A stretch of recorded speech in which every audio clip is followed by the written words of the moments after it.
So what do you do if an alligator is trying to attack you? That's one of the biggest questions that I get.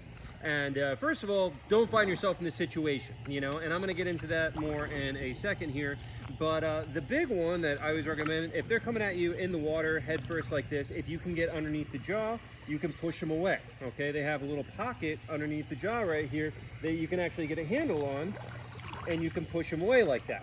If I do it slowly, you see right here underneath the jawbone, there's that little spot that you can kind of get a hold of, and you can push him like that. Now, I'm not going to be mean to him. If I was really trying to do it, I'm just holding on to him. If I was really trying to do it though, of course, you would actually put force in that and try to flip him back as best as you can. Now, this is Big Mac, he's our buddy, so I'm not trying to full on flip him, but if you were, yeah, you would just fully extend right there. And then we got Bella coming up behind me too. Same thing.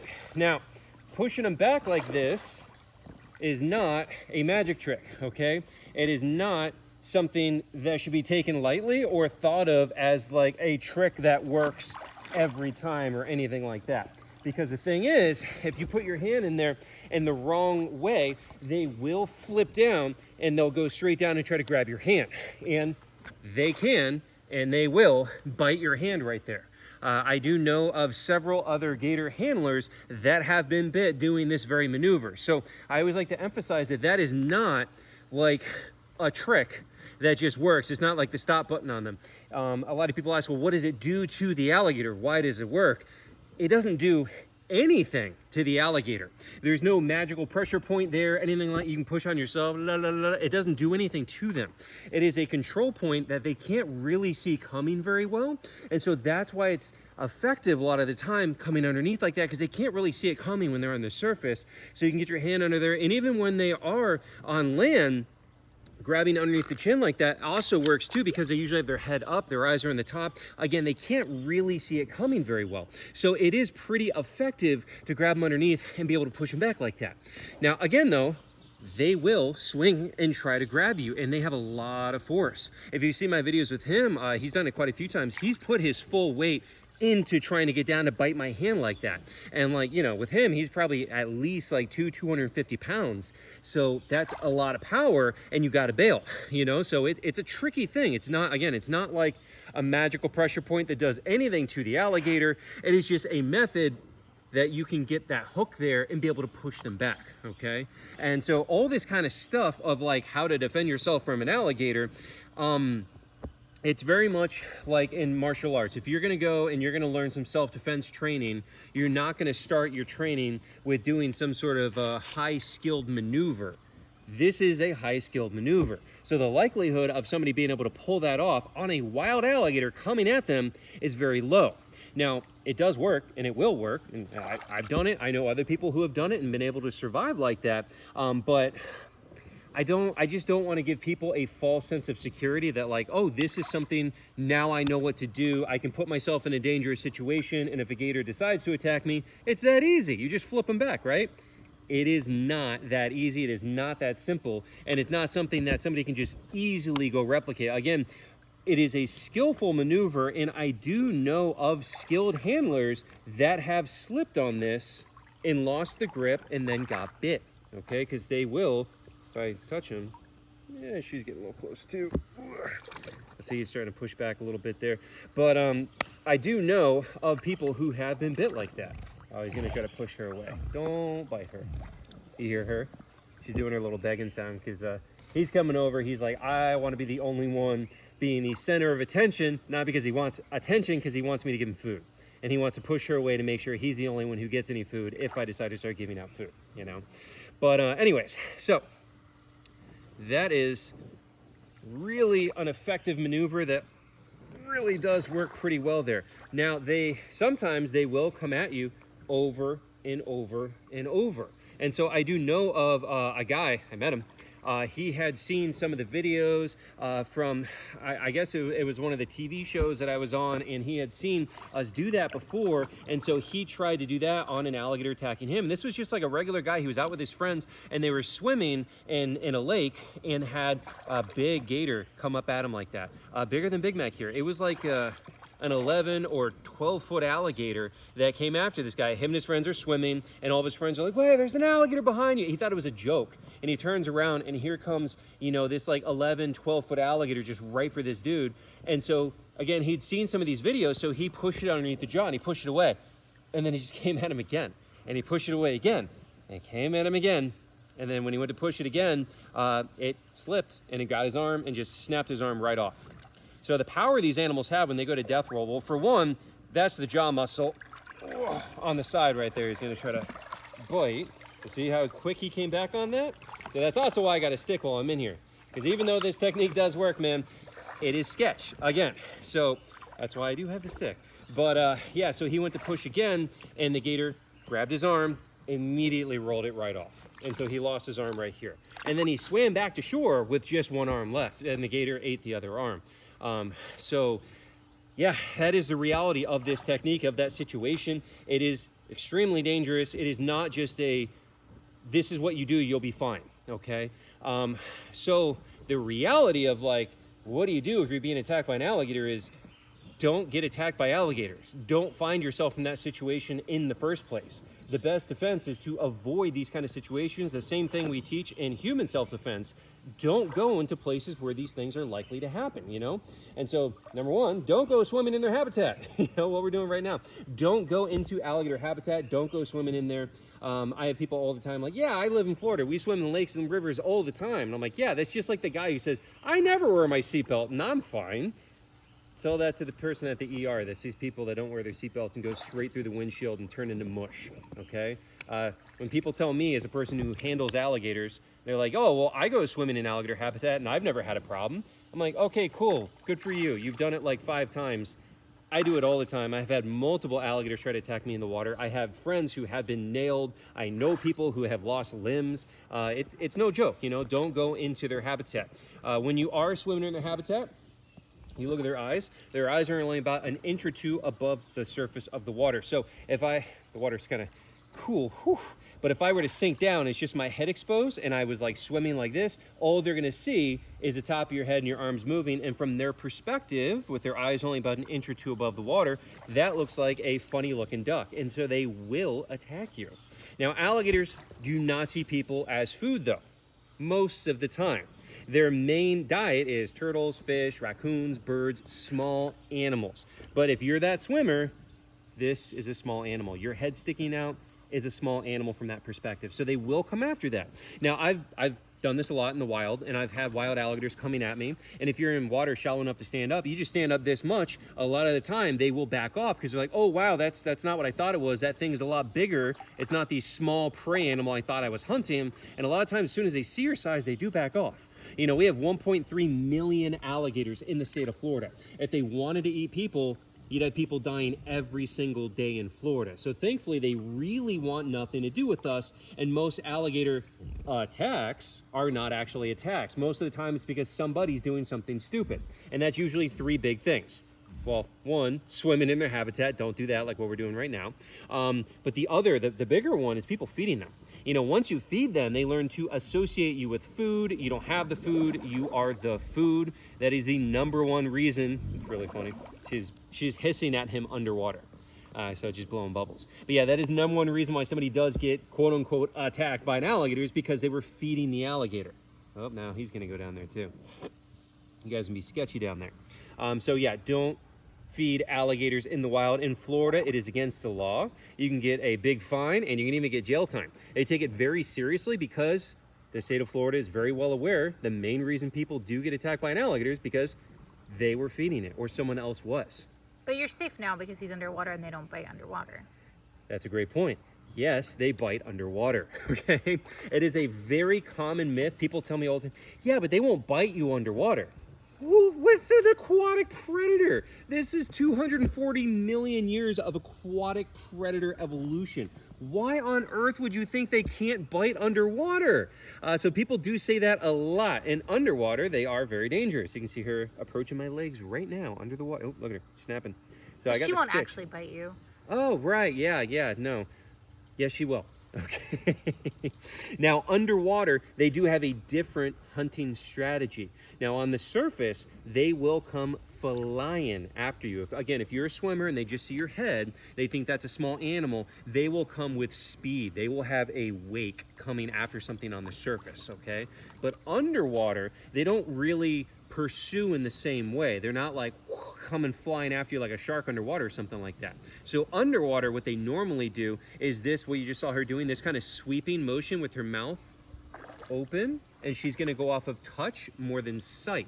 When they go underneath the water, they typically put up their nictitating membrane, and they cannot see as well. So that's that membrane, they go sideways, they give them the blue eyes underwater. So they can see through that somewhat, but not nearly as well. So under the water, they're really relying on what are called their integumentary sensory organs, these little black dots along the face. Those are 10 times as sensitive as the human fingertip. Let's see if we can show you. Hi. Those little black dots, all those things. So that's what's going to trigger him, is stuff touching that.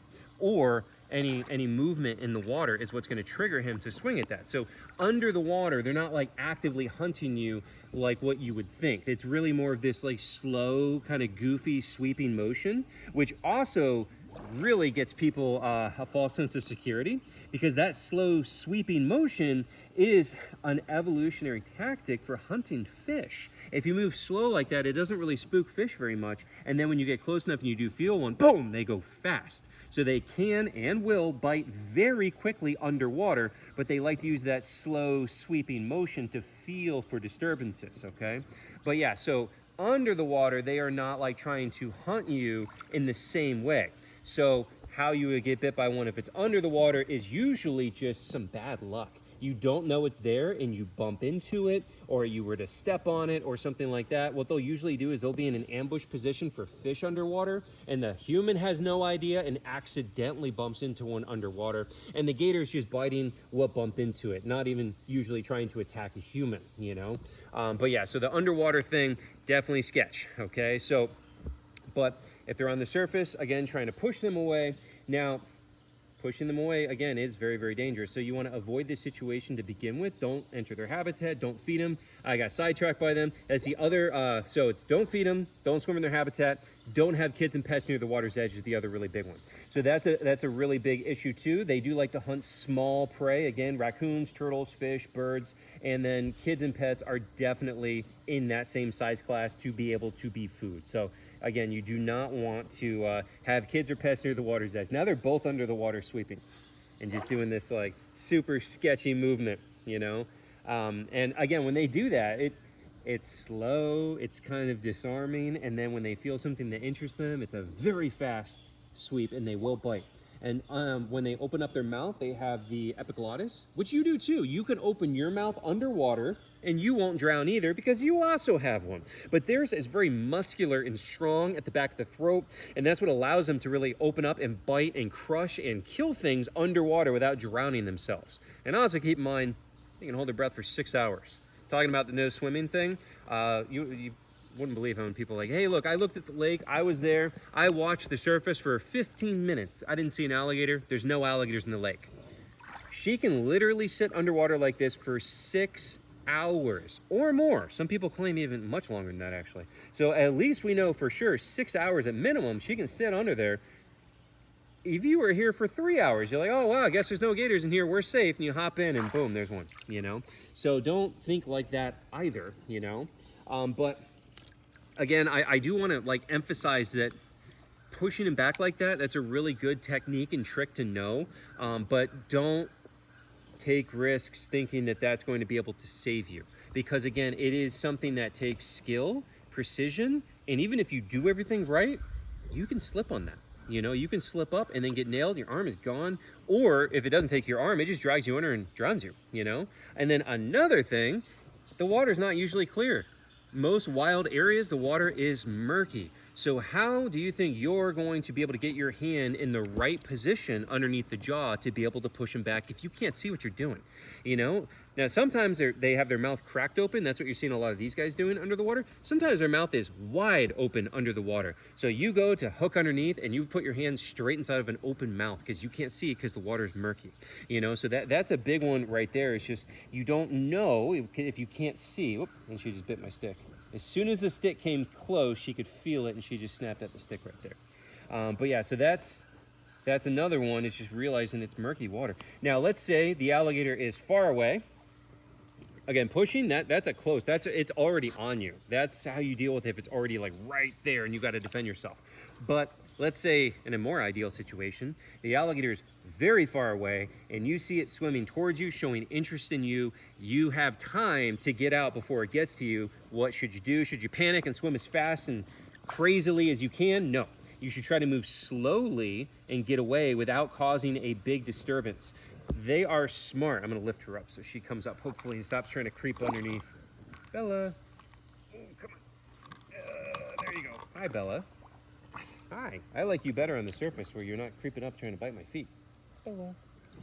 There you go. So, anyways, hopefully you would see the gator before it's close enough to have to try to deflect it with your hand, right? So if you saw it at a distance, what you want to do is move slowly, but with some speed as well as you can to get away and get back on land without creating a big disturbance, without creating a bunch of activity that attracts the animal's attention.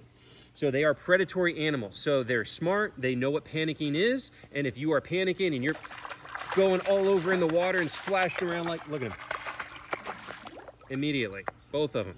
Okay, they're going to come towards anything erratically moving. They know that means something is having a hard time swimming, and that means it is food for them. So you do not want to create a disturbance. You do not want to splash around or anything like that. So try to move as quietly and quickly as possible to get back onto land and get out of the water. Now, let's say the gator's at a medium distance. It's closing in. You're not going to make it to shore if you try to swim, but it's not close enough that you have to try to push it away. What should you try to do? So there is kind of a medium tactic here where what you could do, you go under the water, swim as far as you can without breaking the surface, pop up, get a breath, do it again. And if you do that, if he's tracking you on the surface, that makes it a lot harder for them to track you. Now they're fast though. So like this is, again, these are all general techniques that you would have to have some knowledge base to be able to really enact.